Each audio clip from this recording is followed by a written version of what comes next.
Cardboard boxes don't hold much, but they hold enough to ruin a life. Caitlin stared at her desk supplies, listening to her manager's hollow apologies echoing off the fluorescent-lit walls. 7 years of loyalty packed into a 12 by 12 square of corrugated paper. Now she had nothing left. The conference room felt like a meat locker. Greg, the regional HR director, sat across the faux mahogany table.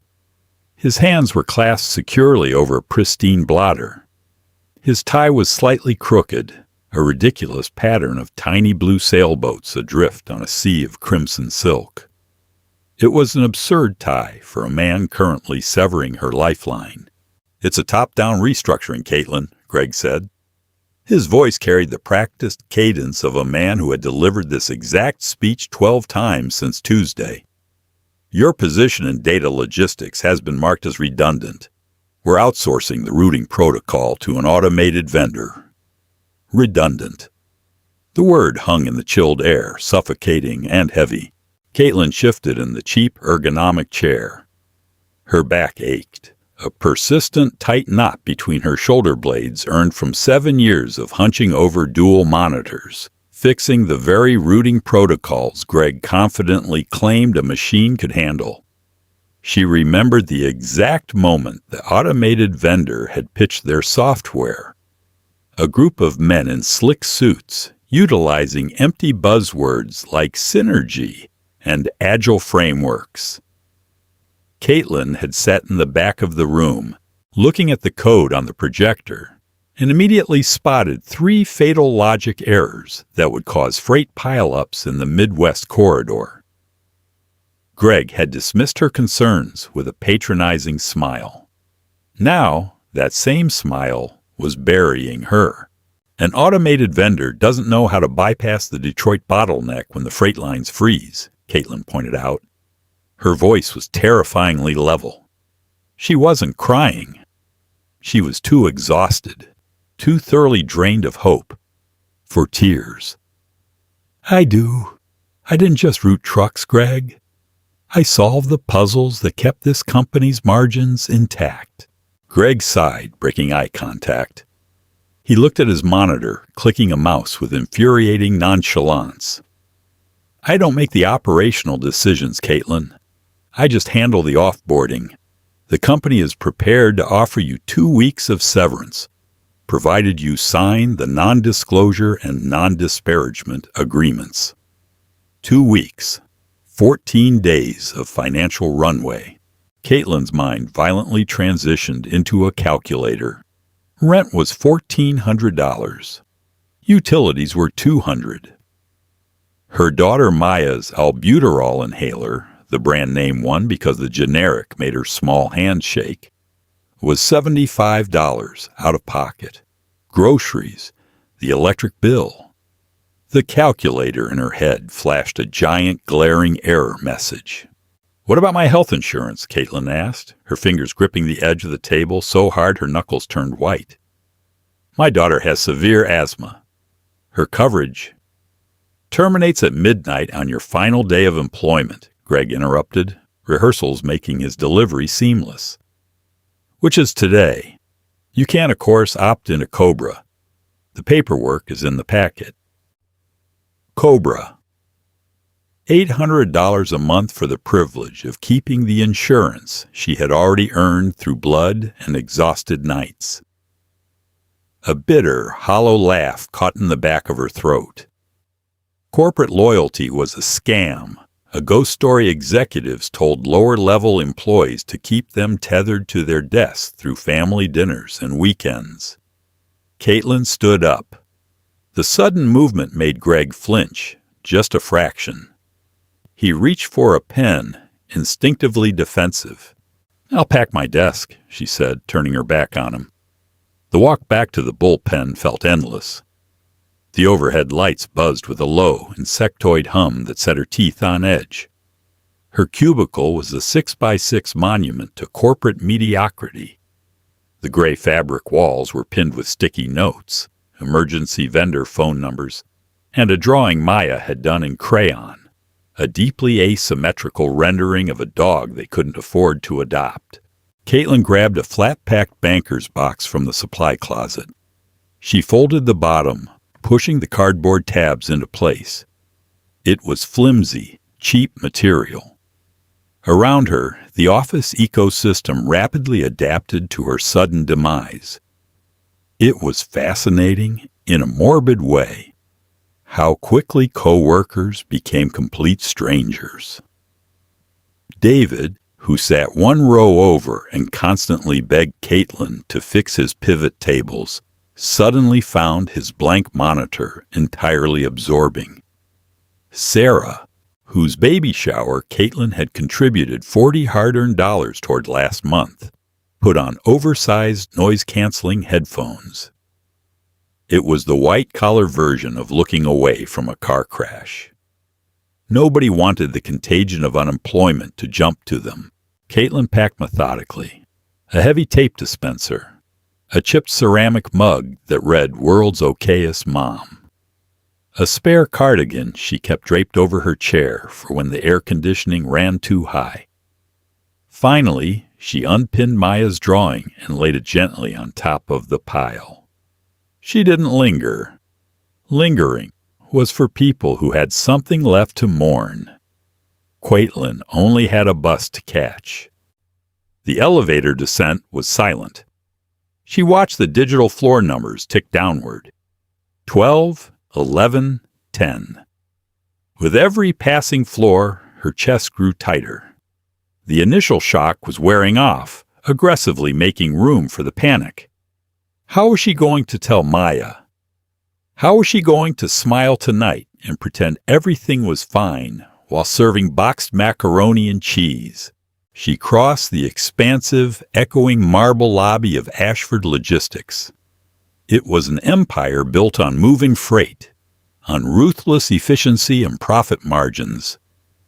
She had been a microscopic gear in that massive machine, grinding herself down to keep the teeth engaged. Stan, the security guard, stood by the turnstiles. He was an older man, a retired police officer who usually kept a stash of lollipops for Maya when Caitlin had to drag her into the office on weekends. "Badge, please, Miss Caitlin," Stan murmured. He didn't meet her eyes. He already knew. The system updated faster than human empathy. She unclipped the plastic ID from her lapel and handed it over, severing the last physical tie to her livelihood. "Bye, Stan."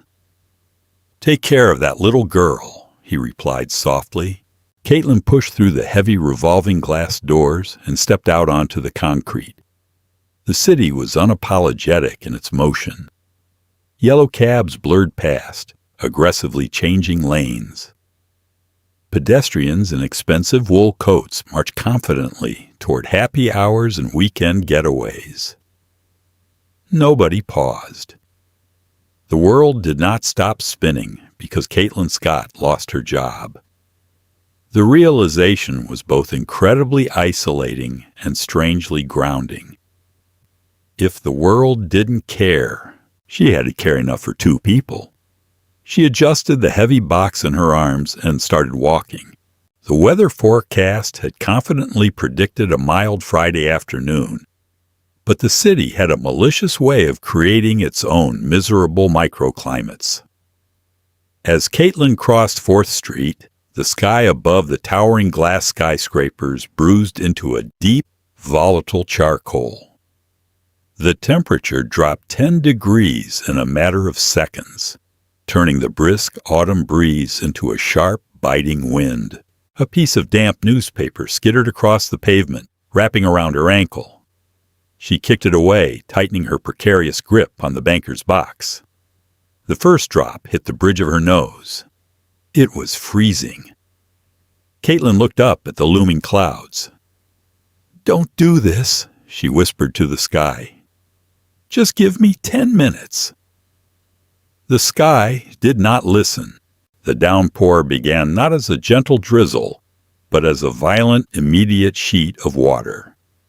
It was the kind of industrial city rain that smelled sharply of wet asphalt, ozone, and exhaust fumes.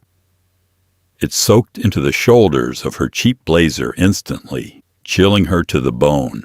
Caitlin broke into an awkward shuffling jog. Her heels, practical, scuffed black pumps with worn-down soles, slicked dangerously against the wet pavement. She hugged the box against her chest, trying to shield her belongings with her own body. The cardboard was already darkening, absorbing the moisture like a sponge. She could see the glass shelter of the bus stop ahead. Just another block. A delivery truck roared past, hitting a deep pothole and sending a massive spray of gray, oily water over the curb. It splashed violently against Caitlin's shins, soaking her tights and filling her shoes. She gritted her teeth, ignoring the humiliated burning sting in her eyes, and kept moving. She reached the shelter, gasping for breath, only to find it offered zero sanctuary. The glass panel on the windward side had been shattered by vandals weeks ago, leaving the metal bench entirely exposed to the horizontal rain. The space smelled faintly of stale urine and wet copper. Caitlin backed into the corner, trying to make herself as small as possible against the wind. She set the box on the edge of the soaked metal bench to readjust her grip. It was a fatal mistake. The cardboard, compromised by the deluge, had lost all structural integrity. As she lifted it, the bottom flap simply dissolved. It happened in agonizing slow motion. The bottom gave way, and the contents of her desk vomited onto the flooded concrete. The world's okayest mom mug hit the pavement and shattered into jagged white porcelain shards. Pens, paper clips, and a plastic bottle of ibuprofen scattered into the gutter, immediately swept away by the running water. And then there was the frame. It was a cheap plastic frame holding her absolute favorite photo of Maya. Maya at the park, missing her 2 front teeth, covered in dirt and grinning fiercely like she had just conquered the entire world. The frame hit the ground, bounced off the curb, and landed face up in a deep, stagnant puddle of muddy rainwater. Caitlin stared at it. The puddle wasn't just water. It was an iridescent slick of motor oil, dirt, and city grime. The filthy liquid seeped through the edges of the frame, creeping toward Maya's smiling face, warping and staining the paper. For 10 agonizing seconds, Caitlin did not move. The wind howled through the broken glass shelter. The freezing rain plastered her dark hair against her cheeks. She just stared at the ruined photograph. It wasn't just a picture. It was a metaphor so heavy it felt like a physical blow to her ribs. No matter how hard she tried, no matter how many 80-hour weeks she worked, the world was always going to take her fragile, beautiful life and drag it into the mud. The dam inside her chest finally broke. Caitlin dropped to her knees. The wet concrete scraped through her tights, bruising her skin, but she didn't feel the pain. She plunged her bare hands into the freezing, oily puddle and pulled the frame out. She frantically tried to wipe the mud off the glass with the soaked sleeve of her blazer, but she only managed to smear the grime, obscuring her daughter's face entirely. She pulled the ruined frame to her chest, bowed her head, and wept. It wasn't a quiet, dignified crying.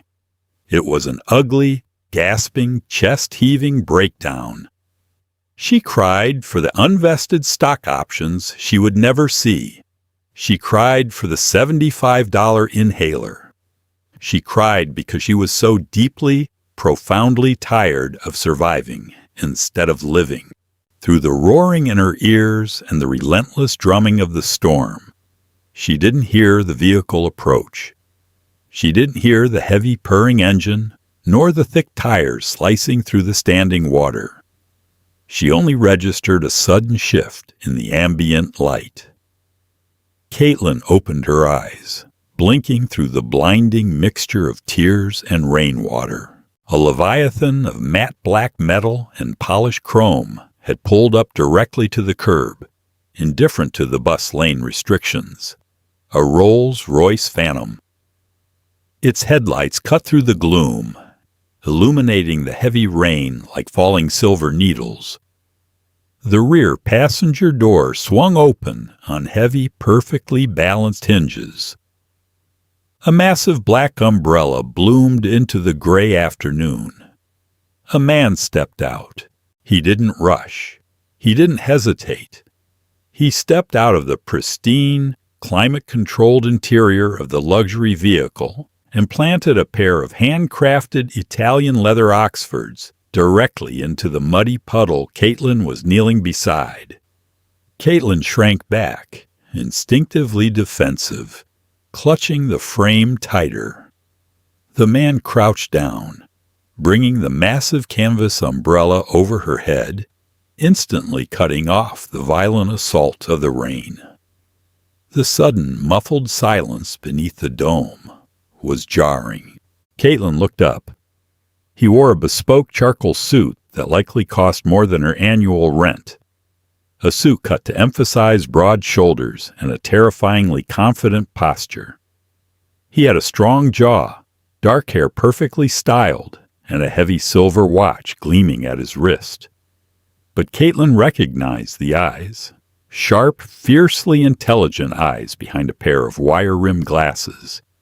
It was Luca from the basement archives, the bumbling temp who had started 3 weeks ago, the guy who wore hideous, oversized mustard cardigans and constantly jammed the commercial copier on the 3rd floor, the guy who had looked so lost and pathetic last Tuesday that Caitlin had surrendered half her turkey sandwich to him, patiently explaining the intricacies of the company's routing codes while he ate in utter silence. Caitlin's jaw parted, but her throat was completely closed. She looked at his suit, then at the shattered porcelain mug on the ground, then back at his face. Luca's expression wasn't pitying. It was furious. But the cold fury wasn't directed at her. He reached out. His hand, manicured and steady, wrapped around the muddy picture frame she was clutching. Gently, but with immovable firmness, he pulled it from her grasp. He took a crisp, white silk pocket square from his breast pocket and deliberately wiped the mud from the glass, revealing Maya's smile once more. "I told Greg," Luca said. His voice bore absolutely no resemblance to the stammering, nervous temp she had known. His tone was a low, resonant rumble of absolute, unquestionable authority. "I gave him explicit written instructions. Your department was untouchable." Caitlin stared at him, her exhausted brain short-circuiting. The cold, the shock, the sheer absurdity of the moment paralyzed her logic. "Luca? What? What are you doing here? You'll ruin your shoes." It was a stupid, meaningless thing to say, but it was all she could muster. Luca looked down at his submerged shoes, then back at her. A faint, almost imperceptible ghost of a smile touched his lips. "My name is Luca Ashford, Caitlin," he said quietly, the name hanging in the heavy air beneath the umbrella. The name stamped in massive steel letters on the side of the building she had just been thrown out of. "And I've been evaluating my company from the ground up to see who actually holds it together." He stood up to his full height, offering her a hand.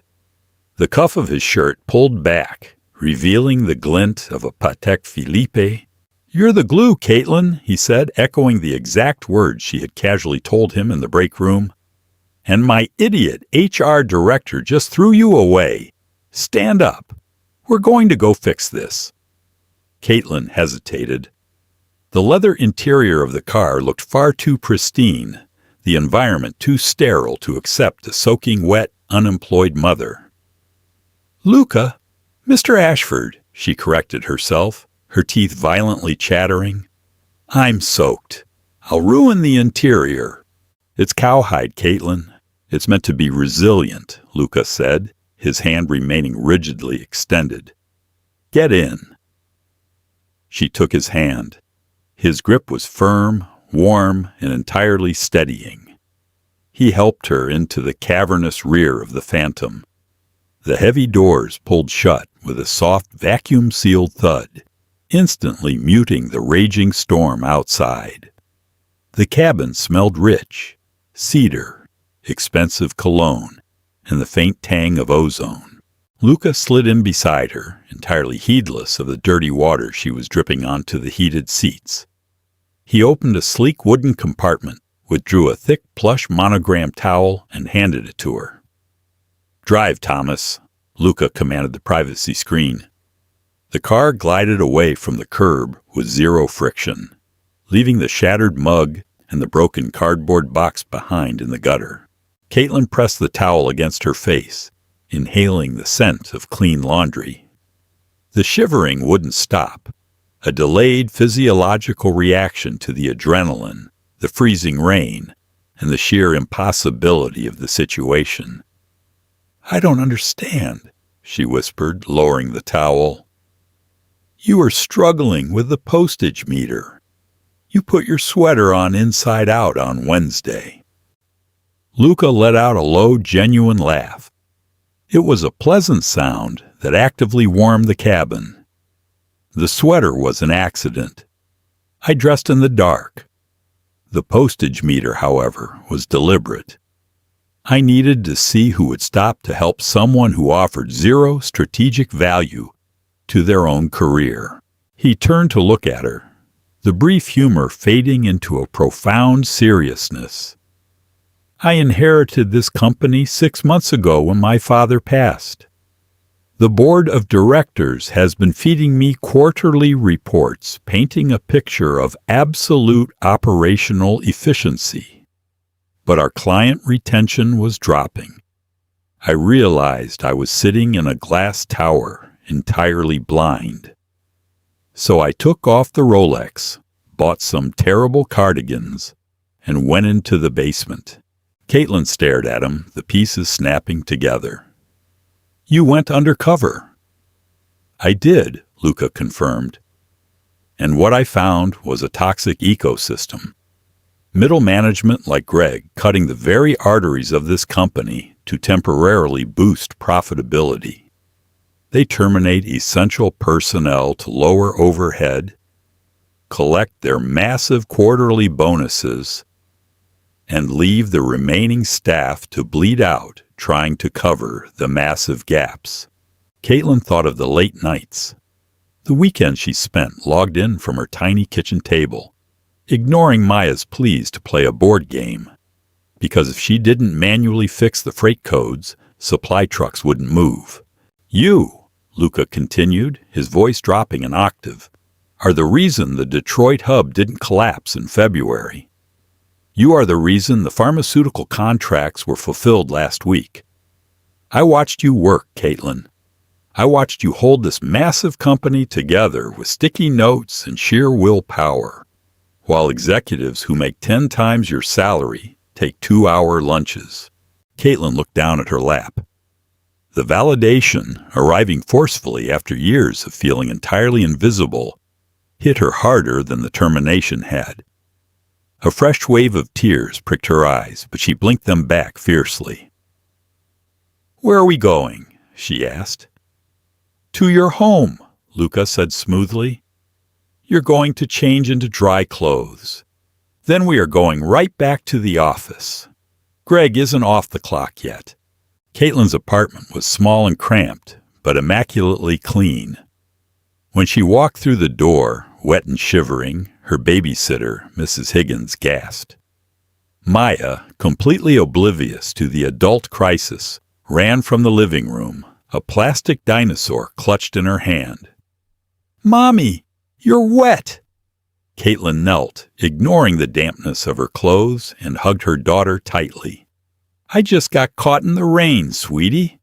Mommy has to go right back out to work. To fix the trucks? Maya asked, her big eyes wide. To fix the trucks, Caitlin promised.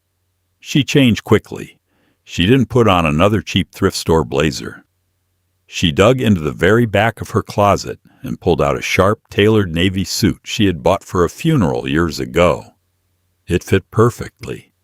She pulled her wet hair back into a severe, sleek bun. She looked in the mirror. The frightened, exhausted victim was gone. When she walked back down to the street, Luca was leaning against the Rolls Royce. He looked her up and down, a spark of pure approval in his dark eyes. He opened the door for her himself. The return to Ashford Logistics felt like crossing into an alternate dimension. It was 4:45 p.m. The massive marble lobby was beginning to empty out for the weekend. Stan, the security guard, was chatting casually with a courier when Caitlin walked through the revolving doors. He did a double take, his hand instinctively reaching for his radio. "Miss Caitlin, you can't be in—" Then Luca walked in right behind her. Stan froze entirely. He recognized the man from the grand oil paintings in the boardroom, even if he had never seen him in person. Luca didn't speak. He simply tapped a matte black executive keycard against the turnstile.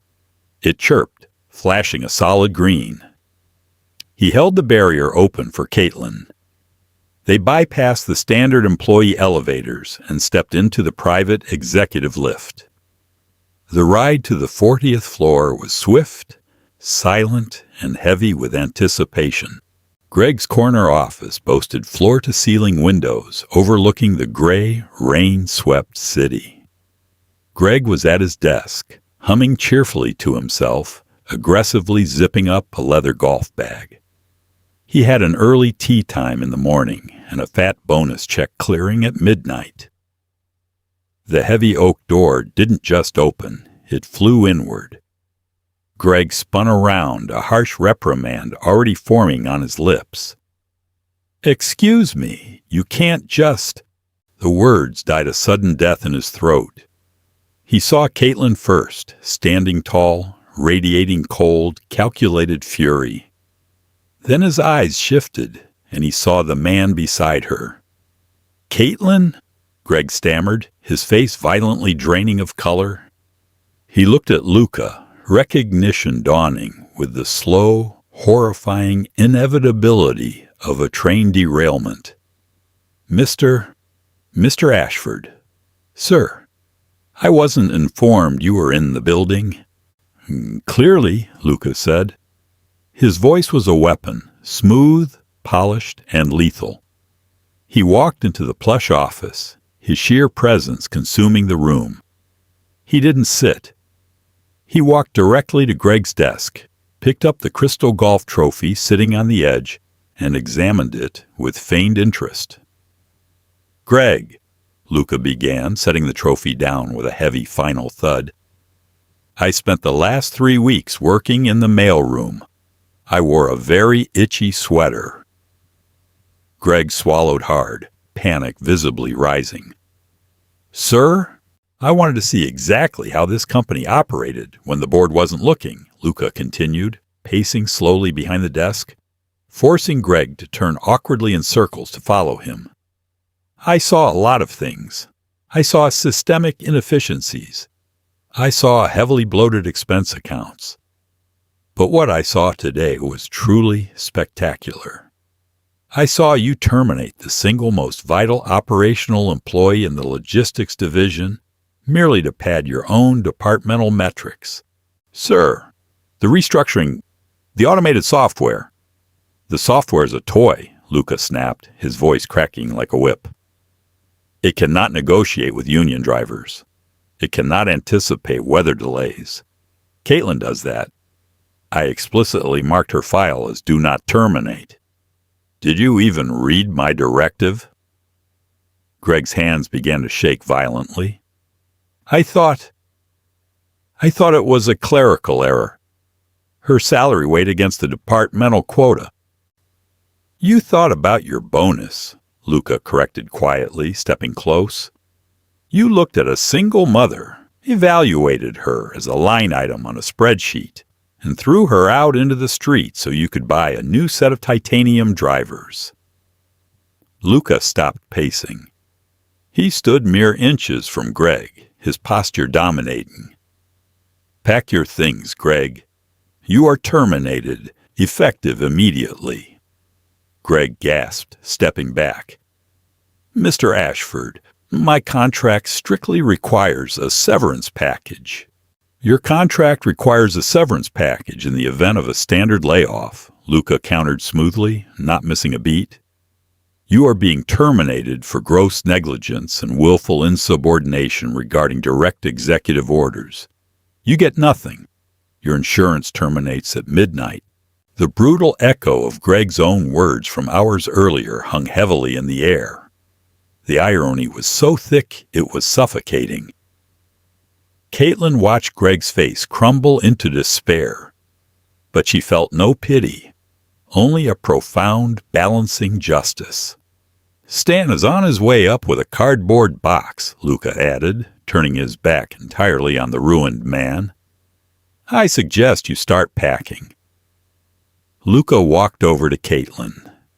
He didn't smile, but the harshness in his eyes softened entirely. "Miss Scott," he said, projecting his voice loud enough for Greg to hear every single word. "As of this moment, you are the Director of Global Logistics. Your salary is quadrupled, retroactive to the beginning of the fiscal year. Your daughter's medical coverage will be immediately upgraded to the Platinum Executive tier." Caitlin's breath hitched. She looked past Luca, out the massive floor-to-ceiling window. The rain was still falling steadily over the city, washing the dirty streets clean. It was the exact same rain that had brought her to her knees an hour ago. But she wasn't kneeling anymore. "Thank you, Mr. Ashford," Caitlin said, her voice strong and unwavering, echoing through the glass tower. "No, Caitlin," Luca replied softly, handing her a silver pen from his pocket. "Thank you for the sandwich. If this story moved you, don't keep it to yourself. Hit that like button, share this video with someone who knows the true value of hard work, and subscribe to our channel for more incredible stories of justice, redemption, and the human spirit.